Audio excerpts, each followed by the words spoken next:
Hello, it's Chantel with Brown Sugar Talk on the Black Unicorns. Okay, let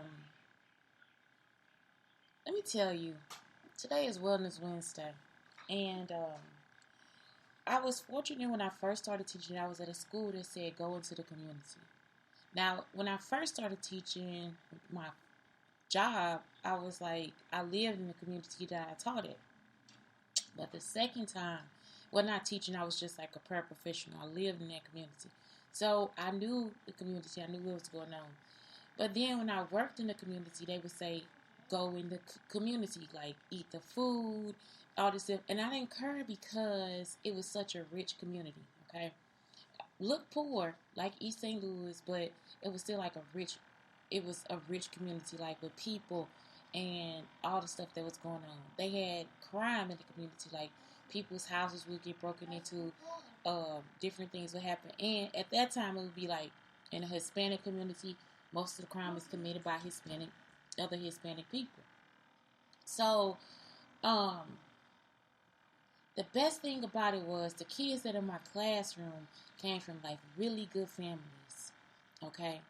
And as I told you before, a Hispanic man is the one, a Guatemalan man is the one that first helped me. But then also I was working at a grocery store already where it was like a store with like different cultures. And every day somebody of a different culture would actually help me. So I'm down on my luck. I'm struggling. I'm working 4 jobs and I'm going to school, right? Trying to figure out how I'm going to get my teacher certification so I can move to this next level or whatever, right? And all the people at the store would just help me. Mexican, uh, uh, oh my God, Mexican, Spanish. Okay, people from Spain actually speak Portuguese. That's why I was getting mixed up because they don't speak Spanish. They speak Portuguese. African, European. Like it was just like so many different people in the store. Just like where you can get like a plethora of knowledge. Not only that, they had like a library upstairs with food, and then in the store, like you could, because it was a high-end grocery store, you could actually go and you could go to the library and see these different things. And so then, like, even though most of the people in Texas are Republican, um, for some reason at the store, these people have money, but they actually spend their time in my line trying to give me gifts for Christmas because I know I don't want to go back home, even though I hate Texas because it took me like 3 years for real to like Texas, okay, to like live in there because everything was so big. So I'm trying to get through, right? And this Guatemalan man, Guatemalan man, he seemed like he don't got nothing. He don't got nothing going on. He didn't graduate from the 8th grade. One of the greatest people I know in my life. You see what I'm saying? That's the person that helped me. He helped me, right? When I had just been abused by a black man, right? The one that's just gonna throw me away. The one that stalked me. The one that lied and said all this stuff. The one that knew details that he didn't know that he knew details, right? When I just sat in a barbershop and had these black men say that they ran a train on me and they don't even know me. I hadn't even lived in Texas. Okay? So now I'm living with the Guatemalan man and now I got stuff that I need. I need a car, you know, sometimes I need clothes, sometimes I need this, that, and the other. And this man actually provide that for me. Not only that, every time I went to the Hispanic community, I was provided for. Not just no little piddly shit. Not where I had to ask for it. It was already given to me. And it was given to me clean. It was given to me presented like it was in a box. It was given to me as a gift. It was given to me as you come back, we know you part of this community. You part of this community. Whether I like you or not. You part of this community. So all I'm saying is, it's like, and it was everything wasn't good. You know, one time my I would say she said she my sister, my boyfriend's sister. The lady thought I was gonna like grab her purse or something, and she was like, "Nah." She's like, "That's my sister." Like what she gonna do? She watching my purse if anything. So what I'm saying is like, and that's like the worst experience I had. The worst one. No Hispanic man put their hands on me. None. So then, and I'm not going to say that that doesn't happen. I'm not going to say it doesn't. The Mexican man that I worked with before all this stuff happened, I was losing all the weight, and I was like struggling. I had to put the girl out of my house, a black chick, who came over there trying to calm me and all this different stuff. So anyway, I'm still struggling. I still don't get a chance to eat between whatever. So he'll actually make a messed up order so he can bring me a sandwich and leave it on my doorstep for me to have food between my jobs. If I start crying, I'm sorry. I'm sorry if I start crying. I'm teaching at the school, and the little girl, she don't know how to speak English. And in college, I learned like if you get them, if you go talk to them at their house, or if y'all talk in their language. If I sit here with you and me and you talk over dinner, then you can learn English better. She was having trouble in school. It wasn't that she wasn't smart. She was really smart, truly smart. But it was an issue because of the language. So it's like sometimes she didn't get a whole lot of things because of the language. You see, the whole family.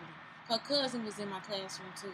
Her cousin, she started off to be like really small, to grow up to be tall, And it was amazing just to see her grow throughout the whole classroom.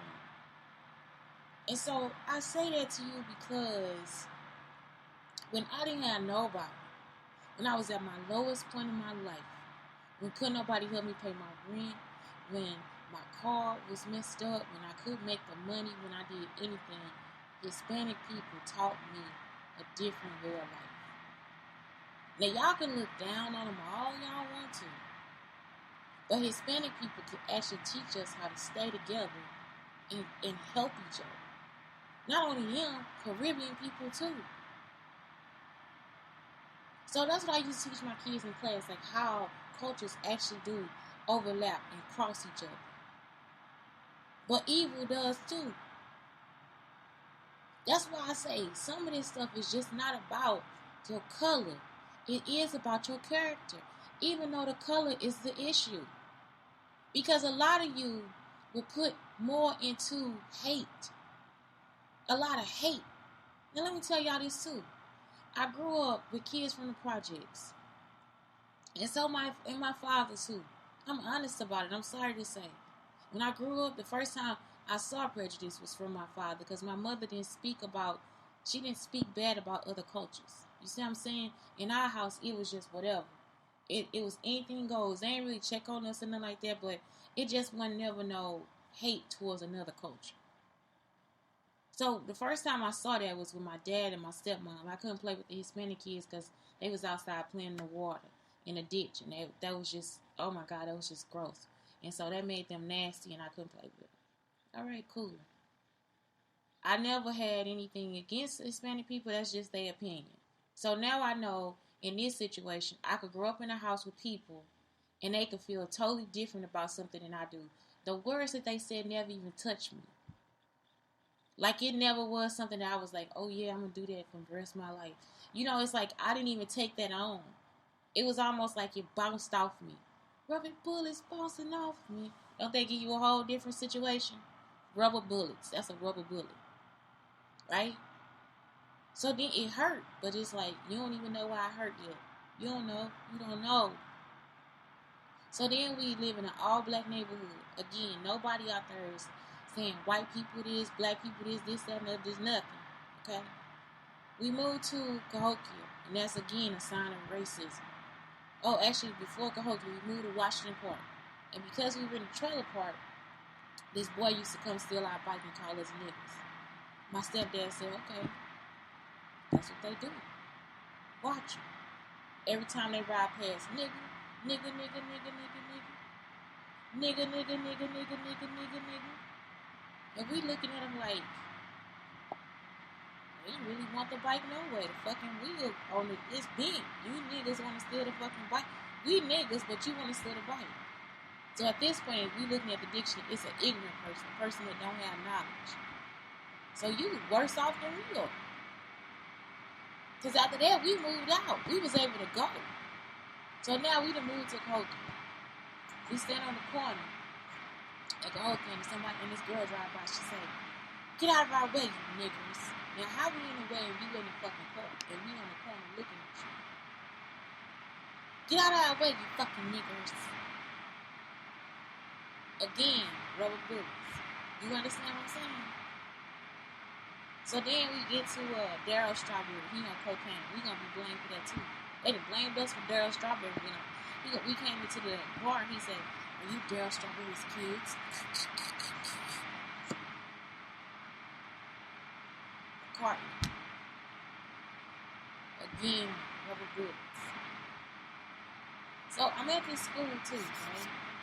And I can understand the anger of the black people, but at the same time, I'm not a person that takes things out on people that haven't hurt me. Because I've done that before, and they really do hurt my feelings, right? So, I don't know, I'm at the school, and I would actually see a white girl they don't mess with in the bathroom, using the bathroom. And you will see the kids or the projects looking through the stall. The bullies, they looking in the stall. First off, you looking in her stall. You violating her privacy. She actually violating her privacy because she's curious about her privacy.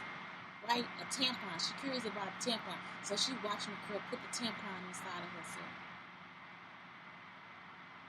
And then wanted to fight her. But then you say something to them, like the person is doing, you like, you looking at the girl in the bathroom. But they all from the projects. They know they gonna stick together. So all of them, they jumped in on it. They now weighed in on this shit. What part of that sound okay to you? For you to look in the bathroom while this girl sticking her tampon inside her coochie. Then she went around the school with the tampon paper, showing everybody that the girl was putting it inside her coochie. I don't care if you don't use tampons, if you don't use it. That ain't nothing you do to a human being. It's degrading. I don't care what color she is. She hadn't even done anything. Quiet, walk around. She don't mess with nobody. We get to high school, they do the same thing. You have the kids from the projects, the black kids from the projects messing with the white kids. White kids ain't done nothing to you. You ain't done nothing to you. They haven't done anything to you. They just somebody that you don't understand. They haven't done anything to you. Nothing. And so that used to be perplexing to me because I'm thinking that we actually chill for a minute, we actually probably all get along. We could actually probably like all sit down and chill and have conversations, have good classes and everything. But it's so much heat and fever involved in just like a regular ed classroom. I used to hate being in there because that's all they do. They separate themselves and then they start to bully. And then you say something about it, you take up for somebody, then you got to be a sellout. You got to be this, you got to be that. And it's like, I'm not taking up for the color. I'm taking up for the problem. Because ain't no way you actually think that looking in the stall at another human being or blocking them from dressing out in gym. You see what I'm saying? At all the times that a person will actually be vulnerable. That's when you gonna come in and try to take over or bully them in some kind of way. So now I'm thinking, what the fuck going on? There's some actual, if you really think about it, that's some real sexual type shit.